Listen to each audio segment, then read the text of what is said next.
Bravery, fidelity, integrity. Ha ha ha ha ha. Just how bad can the FBI get? Worse than you think. We'll tell you about that coming up. We got some whistleblower inside information which will blow your socks off. Unvaccinated, clean blood, you're being tracked.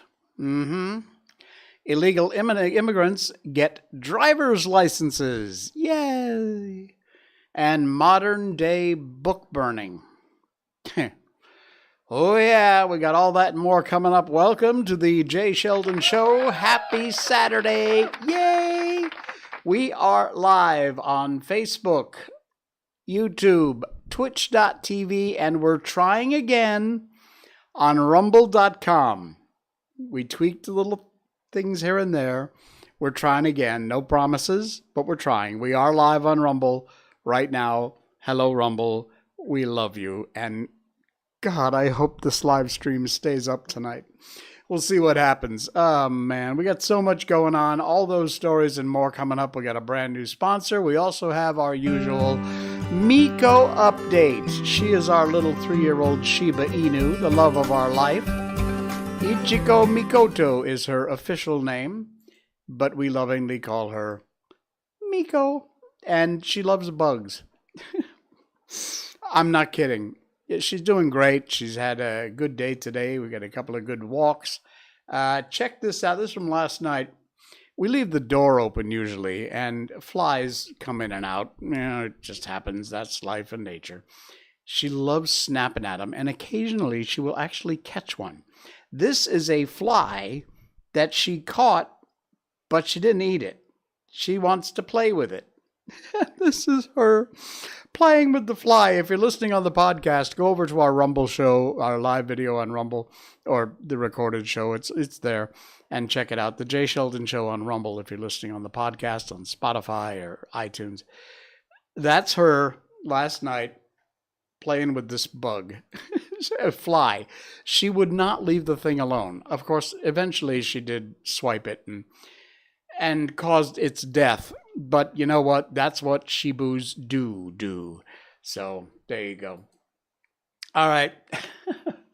Our Miko update is brought to you by the good folks at Barkbox. Barkbox.com/Miko. It's a monthly subscription service that you can get for your dog. Every month you will get a box full of treats, toys, and a dog chew. Every month is a new theme, new treats, new toys, and your dog will love it. Guaranteed. Matter of fact, satisfaction 100% guaranteed. If you're ever not happy with anything, you get a hold of customer service. They'll make it right. You get 2 bags of dog treats, which are, if you have any allergies, your dog, fish, chicken, seafood, beef, there's a checkbox you can check when you order, and they'll make sure you don't get that. And they're also sized right for your dogs. Your toys every month and your dog chew.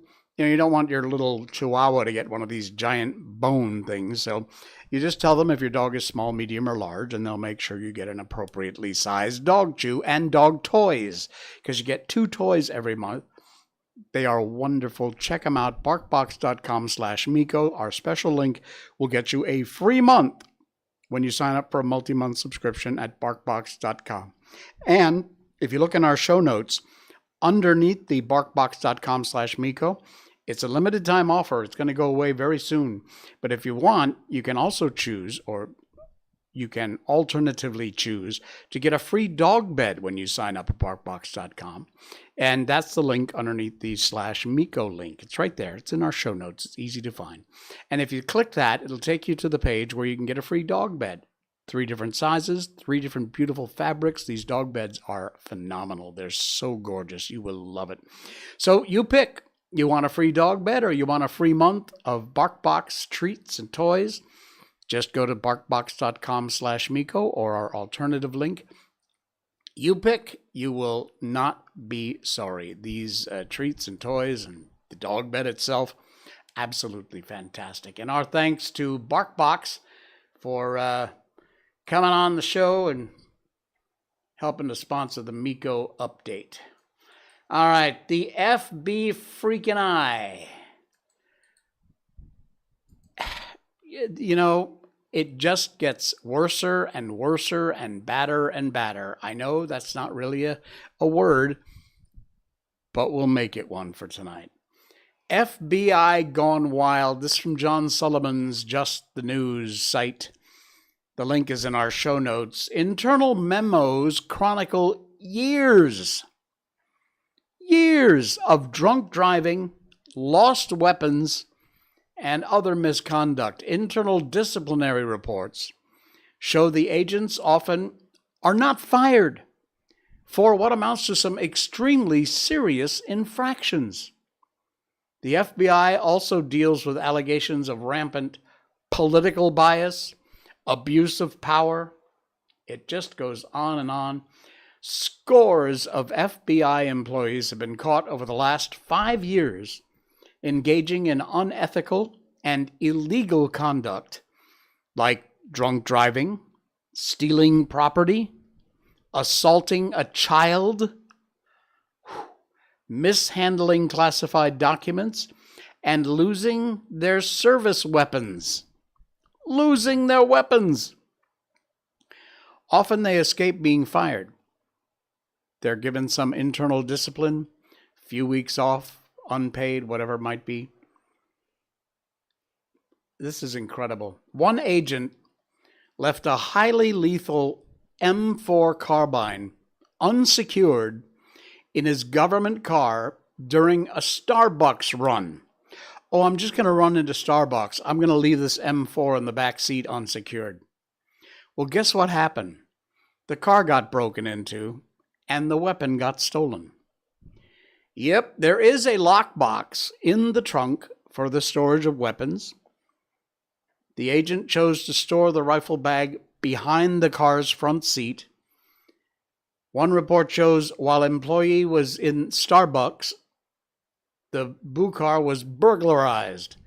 The rear passenger, rear driver, and tailgate windows were all broken out, and the rifle bag containing the M4 was stolen. Sexual misconduct. This just goes from bad to worse, folks. You will not believe this. Read the whole article. Also rampant in these reports, dating all the way back to 2017, including inappropriate affairs with felons in prison. Confidential sources, subordinate employees also. The sexual transgressions, however, often resulted in firings. Unlike the drunk driving and lost weapon offenses, sexual translations you might actually get your ass fired for. Typically emailed to all Bureau employees each calendar quarter, the Office of Professional Responsibility, OPR, reports provided to Just the News by a whistleblower afford an unprecedented look into the breadth of misconduct among the FBI's workforce. They employ some 35,000 people at the FBI. And you can read all the reports if you want. There's a link there. Unbelievable.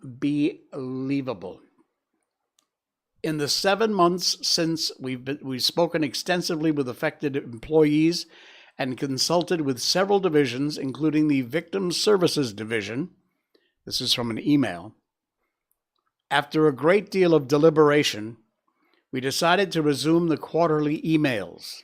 We made the decision as the vast majority of employees we spoke with indicated they wanted the publication to resume. Among the reports, at least 23 cases of agents and bureau staff driving under the influence.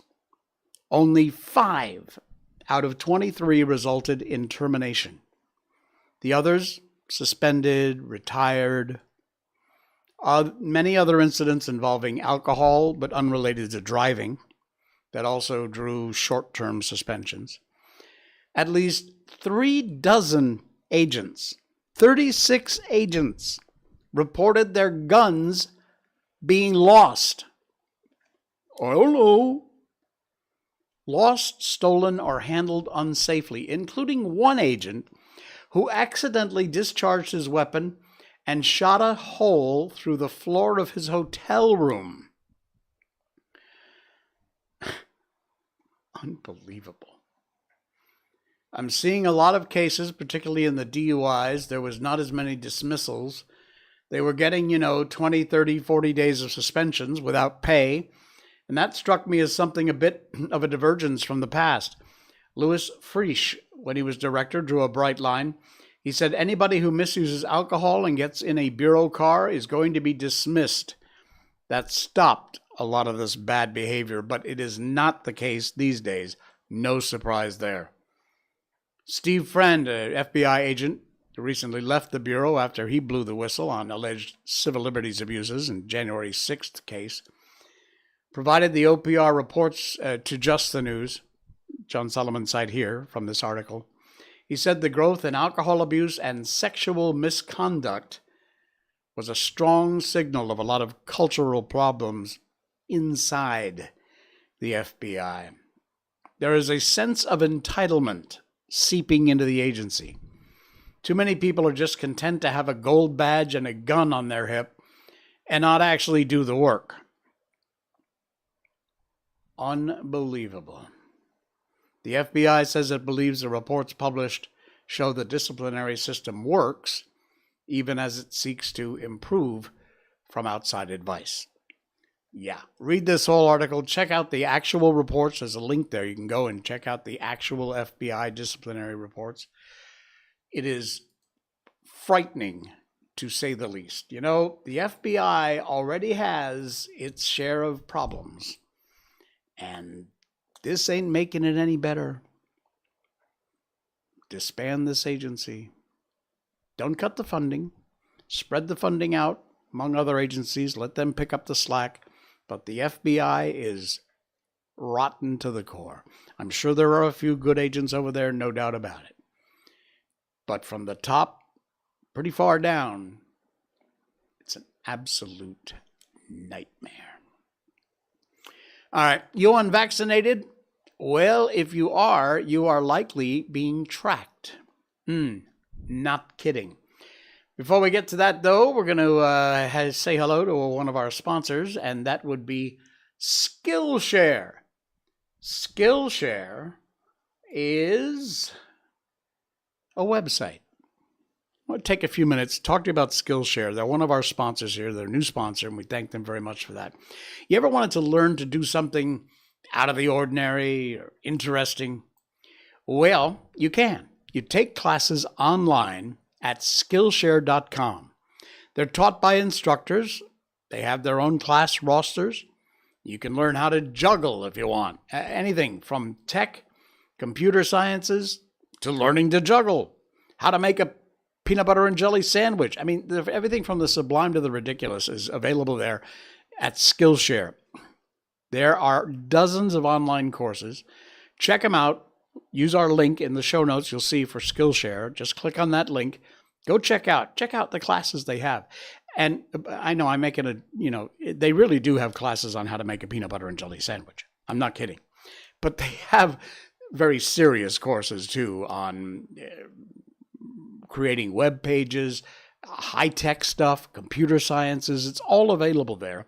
Public speaking.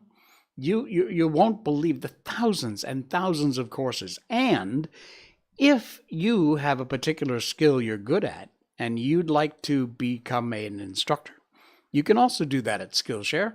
You make some money. Check it out at Skillshare. The link is in our notes, show notes down below.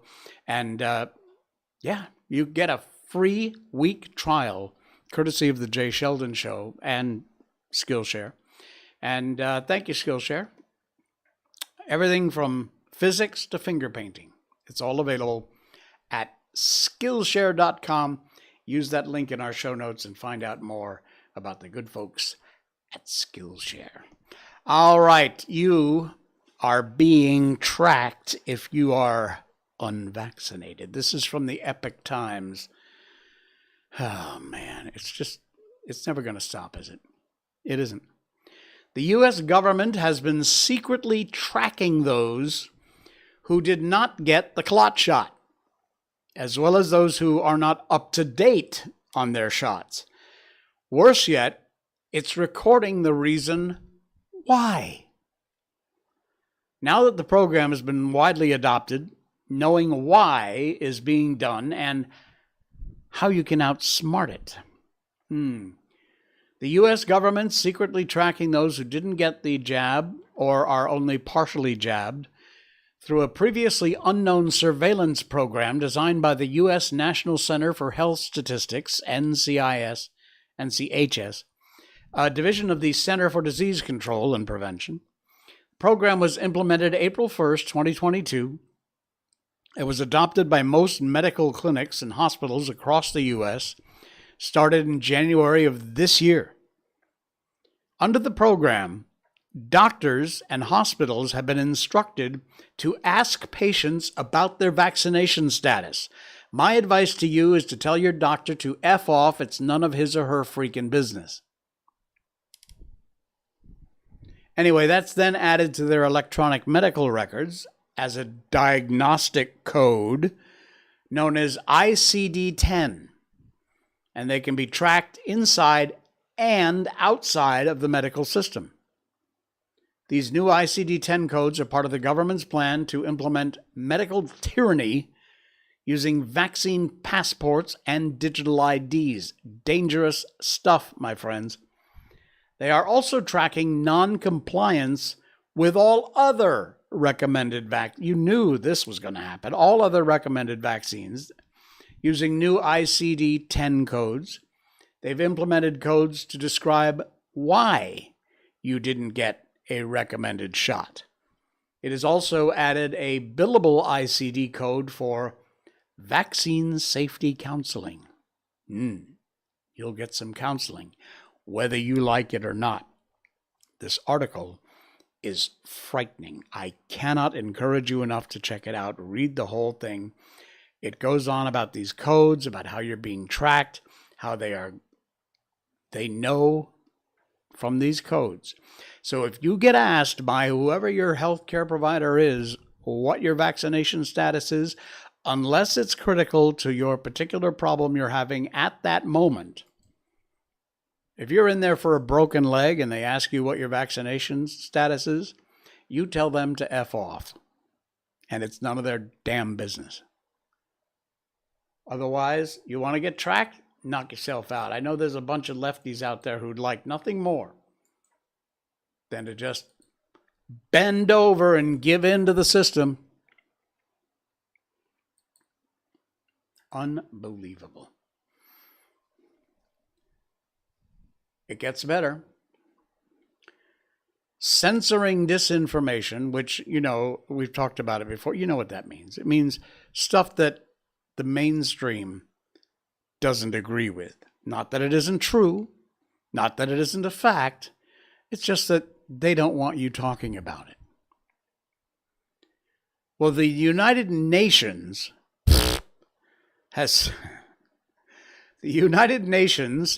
says that censoring disinformation and hate speech will protect free speech. Idiots. The UN is openly embracing the agenda of mobilizing to fight against perceived online hate speech and disinformation. The latest was to organize an event called Internet for Trust. Yeah, right.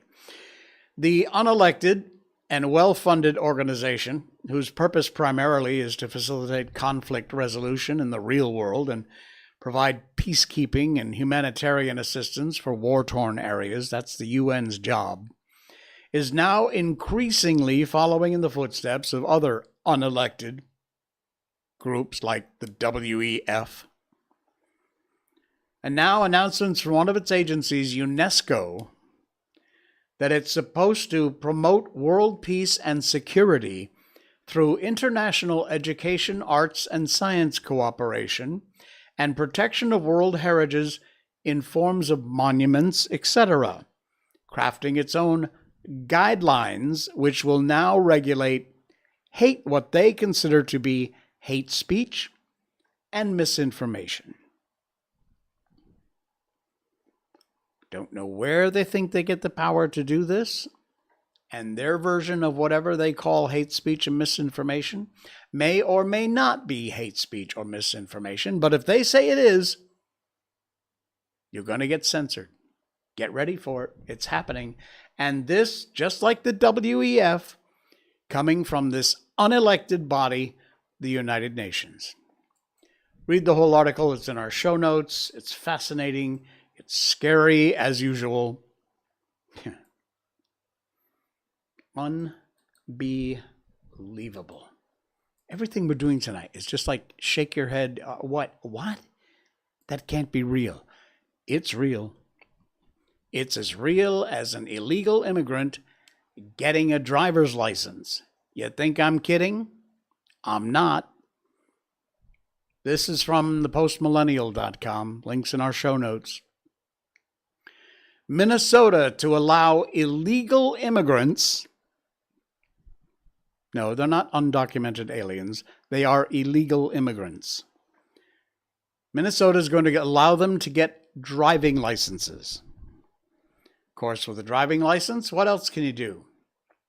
Probably vote. They've passed the Driving License for All bill. It grants illegal immigrants the ability to acquire a U.S. driving license. The bill states any person applying for a state ID or driving license is not required to demonstrate United States citizenship or lawful presence in the United States. Senator Zainab Mohammed, the author of the bill, said this is a huge win for Minnesota's immigrant movement. There's an immigrant movement? You folks are illegally in this country. Why did you organize into a movement? Get out. What's in your bill prevents the terrorists from coming to Minnesota, getting a driver's license, getting on an airplane, and committing an act of terror? Nothing. That's exactly what potentially could happen. These are some of the dangers related to this kind of crap. We're just going to keep on bending over.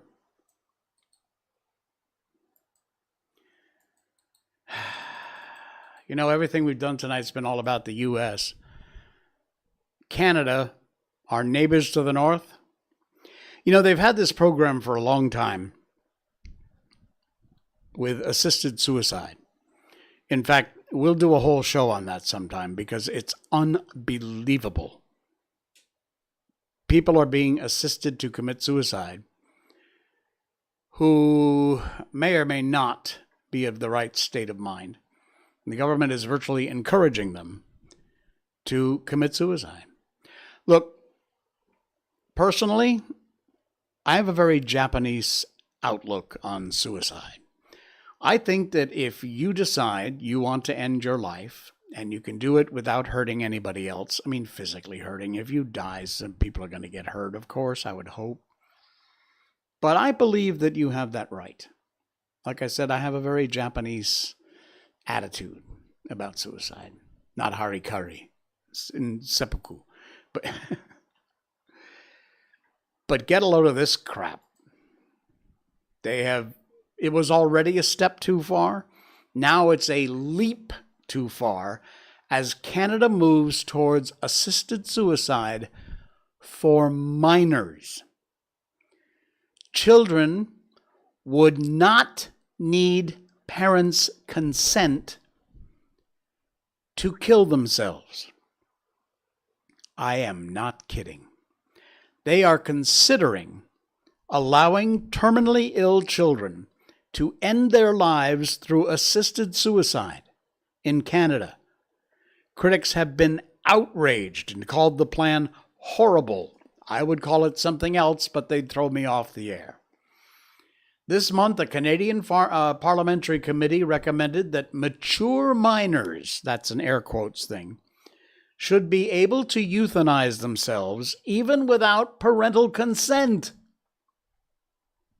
through Canada's Medical Assistance in Dying program, if their deaths are reasonably foreseeable.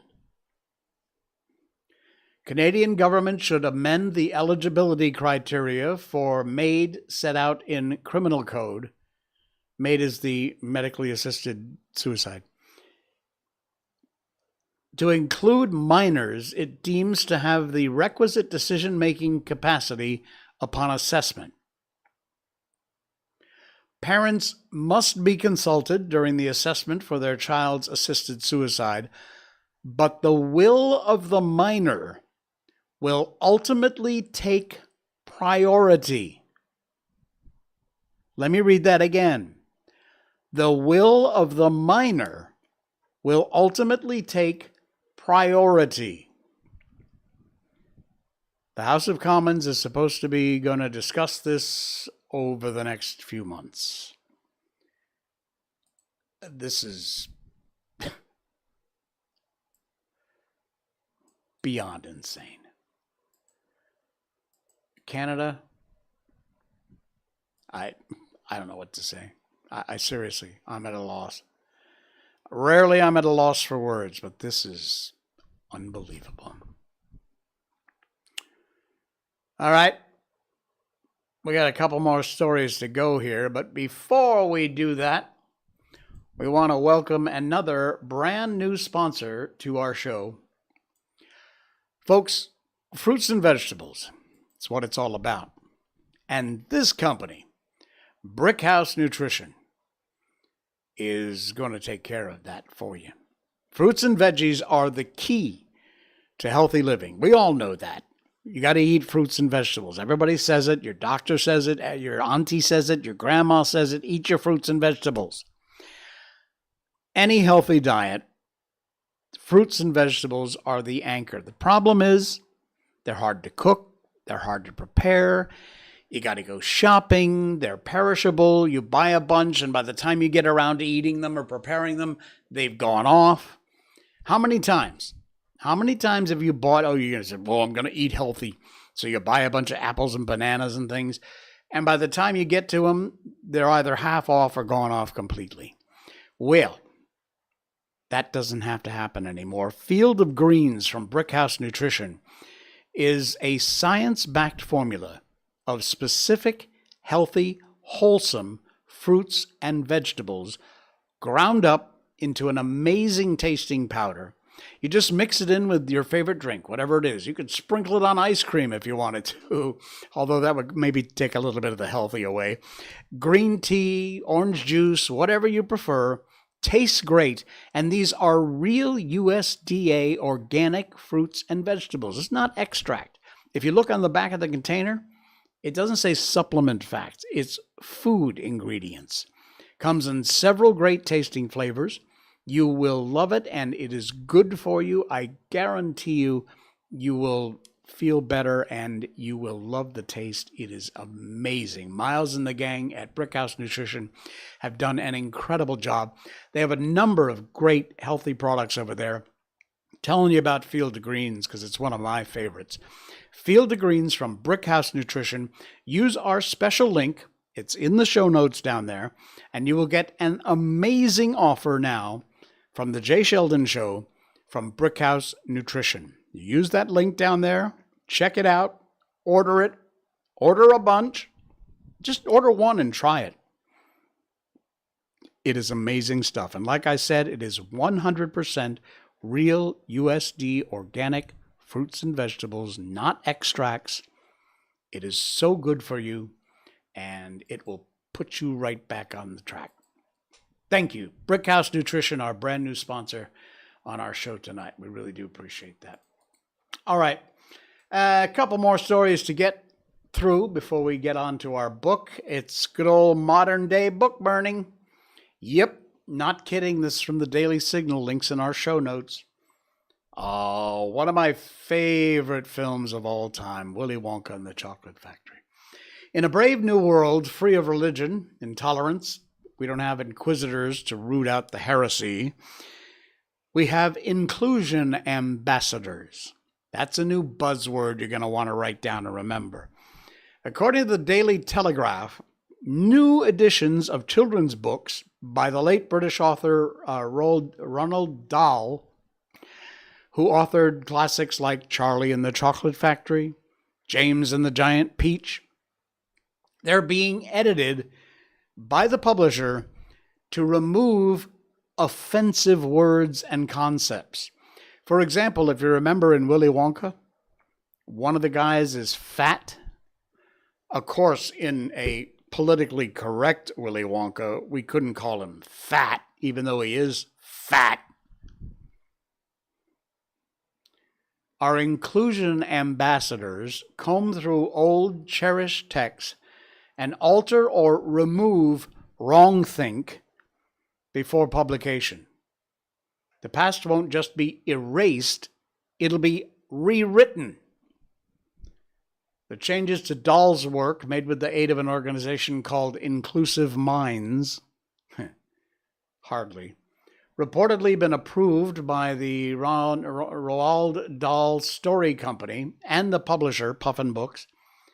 So, get your physical copies now while you still can, the unedited, unpolitically correct version. Now, interesting enough, an hour ago, just before I was about to go on the air, I found another link related to this story. And guess what? I love this. The publisher has walked back woke rewrites of classic stories and will release the original texts as well. Now, these stupid, moronic, edited, politically correct bullcrap versions will still be available. So if you're one of those left-wing lunatic people who wants to feed your children mind-numbing dribble, you can buy one of those edited versions. But for the rest of us normal people, you can buy still the original Willy Wonka and the Chocolate Factory, James and the Giant Peach. The publisher has walked back 50% the rewrites of the classics, and they will publish the original texts as it was meant to be. My guess is what's going to happen is they're going to sell 1 billion copies of the original and maybe 3 copies of the edited ones, the politically correct ones, which won't make them any money. And once again, go woke, go broke. Yay. All right. This is a great story. One last one before we move on to White Fang, our book that we're reading here. We always end with a bit of good news, and man, is this good news. A 76... Who's that? I can't read it. Alejandro, like the stream. Thank you, Alejandro. Appreciate it. Good to have you in. Thank you. Be sure you follow or subscribe, whatever it is. A 76-year-old student has finally graduated 50 years after he began his PhD in philosophy. That is him 50 years ago, and that is him at his graduation 50 years later. How about that? Man, that is a cool story. Newly graduated Dr. Nick Axton says it took him a long, hard think to get his doctoral dissertation in order, which is probably what most PhD candidates would say. Yeah, 50 years. Listen up, I'll tell you why. Unlike most candidates, it took Dr. Axton 5 decades. He's now 76 years old before he finally graduated with a PhD in mathematical sociology from the University of Bristol.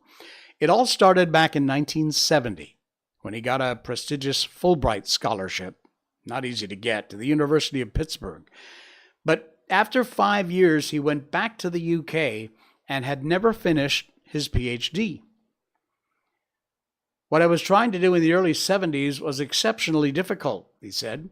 Some problems are just so great it takes the better part of a lifetime to get your head around them. Well, he restarted the whole process at Bristol 7 years ago with the idea of finishing his Master in the Arts and then carrying on to a PhD in philosophy, finishing in 2022 at the age of 75. He received his doctorate in front of his wife Claire and 11-year-old daughter Freya. His research, which he hopes to publish, builds on the ideas he was working on 50 years ago. It's a new theory for understanding human behavior based on the values each person holds. He says it has the potential to change our view of behavioral psychology. During his varied career, he fathered 2 children, lived all over the UK, was the creator and principal author of the school teaching program Oxford Primary Science. Unbelievable, but there he is, 50 years later, having finally received his PhD. Wow, congratulations. That is amazing. Life went on until he decided to finally get back to it. That is incredible. What a great story. It's never too late, folks. Do not give up. It is never too late. Oh, man. All right. Time for our book. You ready for that? We read books on this show. We've been doing it for over 300 episodes now. We do all the classics. We've done The Wizard of Oz, Peter Pan, The Little Prince, Alice in Wonderland. So many great books. And right now we're doing White Fang, which was it's a classic. It was first published in 1906, written by Jack London. We are thinking, when we're done with White Fang, we might go to Treasure Island. It's a very long book about pirates and buried treasure.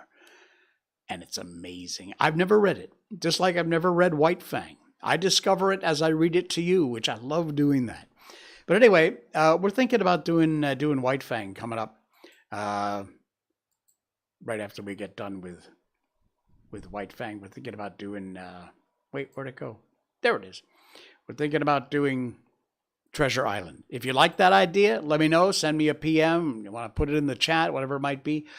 Or if you would prefer, you can send us an email. We're always open to emails from you at show@jsheldon.com, SHOW, show@jsheldon.com. And you can check it out. We get our books from the Gutenberg Project, gutenberg.org. They're all public domain books. Many, many classic, thousands of classic titles over there. You want to check them out. Gutenberg.org. And if you want, send me a suggestion of what you'd like me to read. And yeah, we'll do that. A couple of our books that we've read have actually come from other people's suggestions, viewers and listeners' suggestions. Okay, just a quick reminder, please, right down there is a follow button. Please hit that button. It's free, costs you nothing, and it helps the show out so much. Just give us a subscribe or a follow. Click that button right there. It just takes 1 second, and you're done. Just like that. All right, you ready? Here we go. When we last left White Fang, he had hidden away while the Indian tribe took off. And now he was lonesome and lonely. And for the first time ever, he'd done a full-throated wolf howl. The coming of daylight dispelled his fears, but increased his loneliness. The naked earth, which so shortly before had been so populous, thrust his loneliness more forcefully upon him. It didn't take him long to make up his mind. He plunged into the forest and followed the riverbank down the stream. All day he ran. He didn't rest. He seemed made to run on forever. His iron-like body ignored the fatigue, and even after fatigue came, his heritage of endurance braced him to endless endeavor and enabled him to drive his complaining body onward. Where the river swung in against precipitous bluffs, he climbed the high mountains behind. Rivers and streams that entered the main river he forded or swam. Often he took the rim ice that was beginning to form, and more than once he crashed through and struggled for life in the icy current. Always he was on the lookout for the trail of the gods where it might leave the river and proceed inland. White Fang was intelligent beyond the average of his kind, yet his mental vision was not wide enough to embrace the other bank of the Mackenzie. What if the trail of the gods led out on that side? It never entered his head. Later on, when he'd traveled more and grown older and wiser and come to know more of trails and rivers, it might be that he could grasp and apprehend such a possibility. But that mental power was yet in the future. Just now he ran blindly, his own bank of the Mackenzie, alone, entering into his calculations. All night he ran, blundering in the darkness into mishaps, obstacles that delayed but did not daunt. By the middle of the second day, he'd been running continuously for 30 hours, and the iron of his flesh was giving out. It was the endurance of his mind that kept him going. He'd not eaten in 40 hours, and he was weak with hunger. The repeated drenchings in the icy water had likewise had their effect on him. His handsome coat was draggled. The broad pads of his feet were bruised and bleeding. He began to limp, and the limp increased within the hour. To make it worse, the light of the sky was obscured, and snow began to fall. A raw, moist, melting, clinging snow, slippery underfoot, that hid from him the landscape he traversed, and that covered over the inequities of the ground so the way of his feet was more difficult and painful. Gray Beaver had intended camping that night on the far bank of the Mackenzie, for it was in that direction that the hunting lay. But on the near bank, shortly before dark, a moose came down to drink.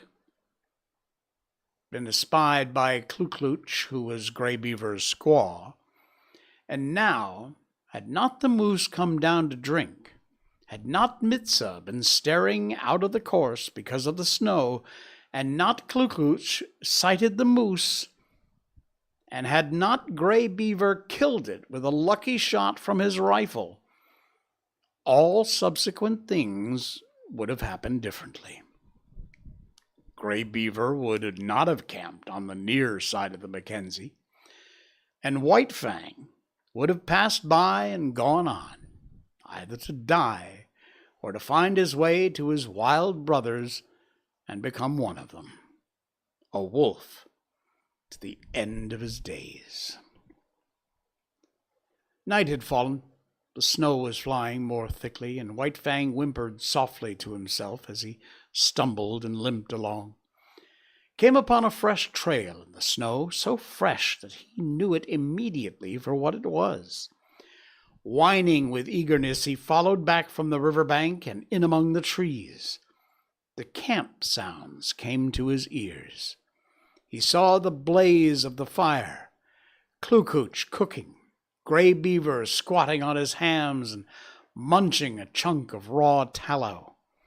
There was fresh meat in the camp. White Fang expected a beating. He crouched and bristled a little at the thought of it. Then he went forward again. He feared and disliked the beating he knew to be waiting for him. But he knew further the comfort of the fire would be his, the protection of the gods, the championship of the dogs, and last, a championship of enmity, but nonetheless a championship, and satisfying to his gregarious needs. He came cringing, crawling into the firelight. Gray Beaver saw him and stopped munching the tallow. White Fang crawled slowly, cringing, groveling in the objectiveness of his abasement and submission. He crawled straight toward Gray Beaver, every inch of his progress becoming slower and more painful. At last he lay at the master's feet, into whose possession he now surrendered himself voluntarily, body and soul. Of his own choice, he came in to sit by man's fire and to be ruled by him. White Fang trembled, waiting for the punishment to fall upon him. There was a movement of the hand above him. He cringed involuntarily under the expected blow, but it did not fall. He stole a glance upward. Gray Beaver was breaking the lump of tallow in half. Gray Beaver was offering him one piece of the tallow. Very gently and somewhat suspiciously, he first smelled the tallow and then proceeded to eat it. Gray Beaver ordered meat to be brought to him, guarded him from the other dogs while he ate.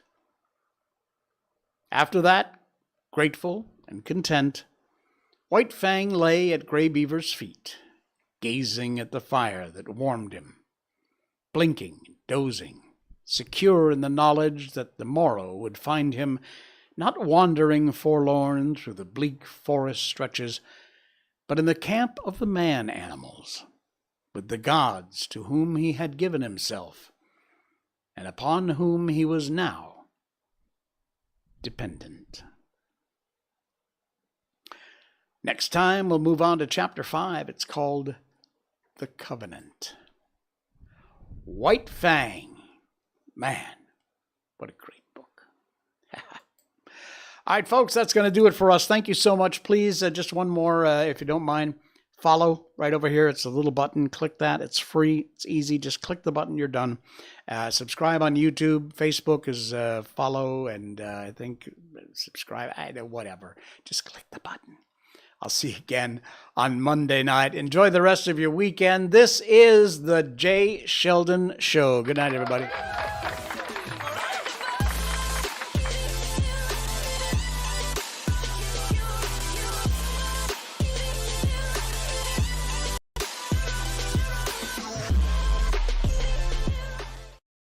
Snort.